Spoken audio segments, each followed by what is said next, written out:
Welcome back to God's blueprint.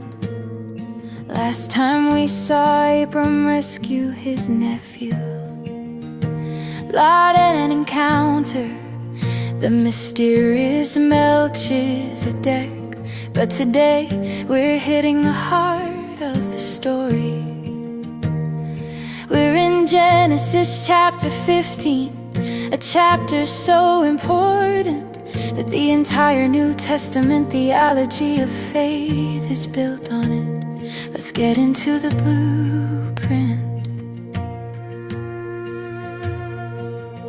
The shield and the stars host. The chapter starts in the quiet moments after the adrenaline of war has faded. Abram is successful, but he's scared. He has no heir, and he's worried his legacy ends with his servant. But God meets him in a vision with a powerful line.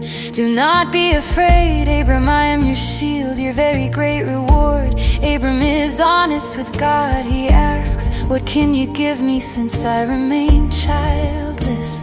So God takes him outside. Imagine the ancient Near Eastern sky. No light pollution, just a carpet of diamonds. God says, look up, count the stars if you can, so shall your offspring be. And then we get verse 6. If you highlight one verse in your Bible today, make it this one. Abram believed the Lord, and he credited it to him as righteousness. Abram didn't do anything yet, he just trusted. And in God's eyes, that trust was enough to make him right. But Abram, being human, asks for a sign. God tells him to prepare a sacrifice. But then things get heavy. A deep sleep falls over Abram, and a thick and dreadful darkness comes down. God gives Abram a spoiler alert for the rest of the Pentateuch. He reveals that his descendants will be strangers in a country not their own, Egypt, where they will be enslaved for 400 years.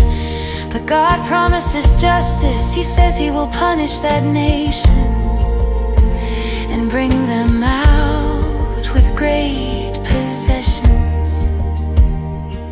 It's a reminder that God's blueprint often includes seasons of waiting and struggle before the ultimate victory.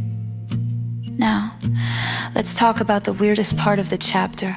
The animals. Abram cuts a heifer, a goat, and a ram in half and arranges them in 2 rows. In ancient times, this was how you signed a contract. Both parties would walk through the blood, basically saying, if I break this deal, may I end up like these animals. But look at what happens when the sun goes down. A smoking fire pot and a blazing torch, symbols of God's presence, pass through the pieces alone. Abram is asleep on the sidelines. God is saying, I am the one responsible for this promise. Even if you fail, I will be the one to pay the price. It's an unconditional covenant. It's the ultimate I got you. The chapter ends with God drawing the map, the exact borders of the land he's giving to Abram's family. Genesis 15 shows us a God who doesn't just make promises. He binds himself to them. He's a shield when we're scared, a visionary when we're short-sighted, and the one who carries the weight of the covenant when we're too weak to walk. Thank you for joining us for this study on God's blueprint. If this helped you understand Abram's journey a little better, hit that like button and subscribe so you don't miss our deep dive into the complicated story of Hagar and Ishmael in chapter 16.